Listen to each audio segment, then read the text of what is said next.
नमस्कार, स्वागत है आपका फिर से अपने चैनल पर, जहां अपन पढ़ रहे हैं एनसीईआरटी पे आधारित कक्षा 10 का पहला लेसन रासायनिक अभिक्रियाओं के प्रकार, जिसमें हमने अभिकारकों की क्रिया और प्रकृति के आधार पर रासायनिक अभिक्रिया के 4 में से 2 प्रकार देख लिए थे। पहला देखा था संयोजन अभिक्रिया और दूसरा हमने देखा था वियोजन अभिक्रिया। अब वहाँ पे एक छोटी सी बात ये आती है कि एक प्रश्न ये बनता है कि वियोजन अभिक्रिया को संयोजन अभिक्रिया के विपरीत अभिक्रिया क्यों कहा जाता है। अब तो इसका जवाब तो मैं आपसे भी उम्मीद कर सकता हूँ कि आप इसका जवाब दे दोगे, क्योंकि अपन ने जो संयोजन अभिक्रिया था उसका अपन ने फॉर्मूला ये लिखा था A+B, यानी 2 अभिकारक थे और उनकी क्रिया से एकल उत्पाद बन रहा था। ये फॉर्मूला अपन ने संयोजन अभिक्रिया के लिए लिखा था। उसके बाद जो अपन ने दूसरी अभिक्रिया देखी थी वियोजन अभिक्रिया, वियोजन अभिक्रिया के लिए अपना जो फॉर्मूला था वो अपन ने इस प्रकार से लिखा था A+B, यानी यहाँ पे एकल अभिकारक है वो टूटकर 2 या 2 से ज़्यादा उत्पाद बना रहा है। तो इस प्रकार से यहाँ से हमें साफ साफ दिख रहा है कि वियोजन को संयोजन के विपरीत क्यों कहते हैं। तो इसका जवाब हो जाएगा कि संयोजन अभिक्रिया में तो 2 या 2 से अधिक अभिकारक मिलकर एकल उत्पाद बनाते हैं, जबकि वियोजन अभिक्रिया में एकल अभिकारक टूटकर 2 या 2 से अधिक उत्पाद बनाता है। इसलिए वियोजन अभिक्रिया को संयोजन अभिक्रिया के विपरीत अभिक्रिया कहा जाता है। ये प्रश्न पहले के एग्जामों में पूछा जा चुका है कि संयोजन या वियोजन एक दूसरे की विपरीत अभिक्रिया क्यों कहलाती हैं। अब इसके बाद अपन तीसरी अभिक्रिया देखते हैं, विस्थापन अभिक्रिया। तो तीसरी अभिक्रिया है वो है विस्थापन अभिक्रिया। विस्थापन अभिक्रिया, विस्थापन अभिक्रिया क्या होती है? तो देखो, विस्थापन का मतलब होता है हटाना। अब कौन किसको हटाएगा? तो जो अधिक क्रियाशील अणु है वो कम क्रियाशील अणु को उसके स्थान से हटा देगा और उसके स्थान पे वो खुद जुड़ जाएगा। ऐसी जो अभिक्रिया होगी उसको विस्थापन अभिक्रिया कहा जाता है। इसमें यह ध्यान रखना है कि कभी भी कम क्रियाशील अणु अधिक क्रियाशील अणु को उसके स्थान से नहीं हटा पाएगा, लेकिन अधिक क्रियाशील अणु कम क्रियाशील अणु को हटा सकता है।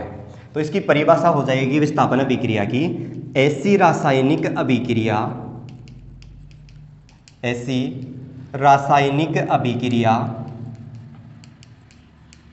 जिसमें अधिक क्रियाशील अणु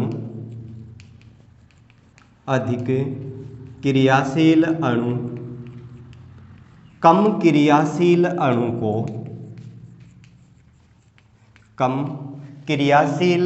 को उसके स्थान से विस्थापित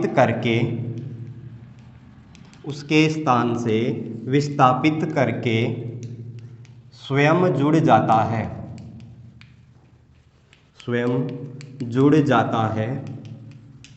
उसे विस्थापन अभिक्रिया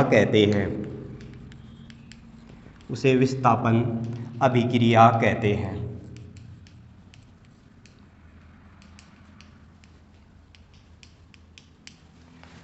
ये होगी विस्थापन अभिक्रिया की परिभाषा, कि जिसमें क्या होगा, अधिक क्रियाशील जो अणु है वो कम क्रियाशील अणु को धातु के लवण विलयन से हटाएगा और उसके स्थान पर वह खुद जुड़ जाएगा।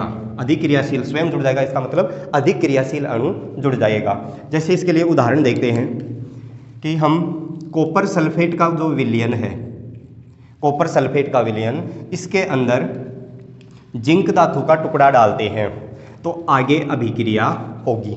और क्या होगा, यहाँ पे हमें ये पता है कि जिंक कॉपर से अधिक अभिक्रियाशील है, तो ये जिंक यहाँ से कॉपर को हटाएगा और इसके स्थान पर ये खुद आके जुड़ जाएगा। जिंक यहाँ आके जुड़ेगा, हम जानते हैं जिंक इसकी संयोजकता 2 होती है धनात्मक, और ये सल्फेट के साथ आके जुड़ेगा, सल्फेट SO4, इसकी संयोजकता भी 2 होती है ऋणात्मक में। अब ये आपस में कट जाएंगे तो यहाँ से जो सूत्र बन के आएगा वो बनेगा ZnSO4, यानी ये जिंक इस कॉपर को हटाएगा तो क्या बन जाएगा, जिंक सल्फेट बन जाएगा और कॉपर अलग हो जाएगा। इस प्रकार से एक समीकरण तो ये हो गया। इसी प्रकार से एक दूसरा समीकरण और देखते हैं कि हम कॉपर सल्फेट के विलयन में Fe आयरन डालते हैं, आयरन है वो कॉपर से ज़्यादा अभिक्रियाशील होता है, तो ये इस कॉपर को विस्थापित कर देगा। इसकी संयोजकता भी 2 है, सल्फेट की भी 2 है, तो यहाँ पे जो सूत्र बनेगा वो बनेगा FeSO4, फेरस सल्फेट और कॉपर अलग हो जाएगा। ये भी विस्थापन अभिक्रिया का समीकरण हो गया। ये दोनों समीकरण संतुलित हैं, दोनों तरफ परमाणुओं की संख्या बराबर है। यहाँ पे हम ये देखें कि अगर हम जिंक सल्फेट ZnSO4 इसके लवण विलयन में अपन कॉपर डाल देते हैं तो आगे अभिक्रिया संपन्न नहीं होगी। क्यों नहीं होगी? क्योंकि जो कॉपर है वो जिंक से कम अभिक्रियाशील है। ये जिंक से कम अभिक्रियाशील होने के कारण यहाँ से जिंक को नहीं हटा सकता, इसलिए ये अभिक्रिया आगे संपन्न नहीं होगी। इसी प्रकार से अगर हम आयरन सल्फेट FeSO4 इसके लवण विलयन में भी कॉपर डालते हैं तो भी आगे अभिक्रिया संपन्न नहीं हो सकती, क्योंकि कॉपर है वो आयरन को नहीं हटा सकता। तो ये हो गई विस्थापन अभिक्रिया कि अधिक क्रियाशील अणु ही कम क्रियाशील अणु को हटाएगा और उसके स्थान पे वो खुद जुड़ जाएगा। लेकिन कभी भी कम क्रियाशील अणु अधिक क्रियाशील अणु को नहीं हटा सकता, तो आगे अभिक्रिया संपन्न नहीं होगी। अब इसमें हम देखते हैं कि धातुओं की क्रियाशीलता का जो क्रम है उस क्रम की बात करते हैं। तो बीच में एक पॉइंट अपन लगाएंगे, सक्रियता श्रेणी क्रिया के लिए काम में आती है। सक्रियता श्रेणी, सक्रियता श्रेणी यानी धातुओं को उनकी क्रियाशीलता के आधार पे अवरोही क्रम में व्यवस्थित किया गया है, और धातुओं को उनकी क्रियाशीलता के अवरोही क्रम में व्यवस्थित करने पे जो श्रेणी निकल के आएगी या जो श्रेणी प्राप्त होती है उसको सक्रियता श्रेणी कहते हैं। तो इसकी परिभाषा लिखेंगे सक्रियता श्रेणी की, धातुओं को उनकी क्रियाशीलता के आधार पर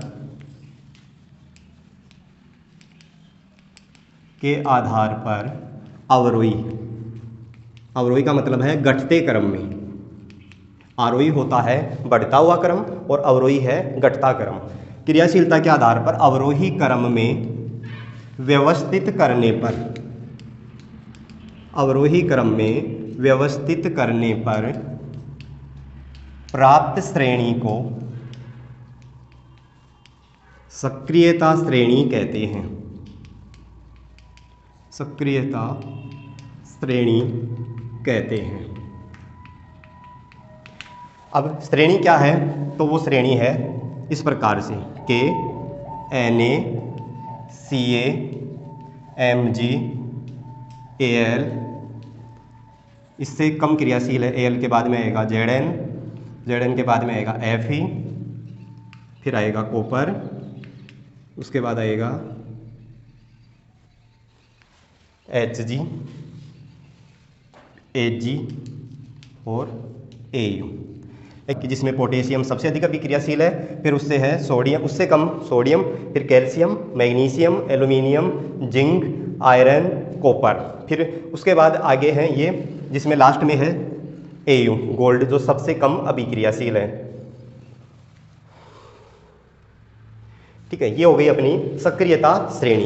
इसके बाद एक अभिक्रिया और बच रही है धातु अभिकारकों की क्रिया और प्रकृति के आधार पे, जो कि है द्विविस्थापन अभिक्रिया। उसके बारे में हम अगले वीडियो में देखेंगे।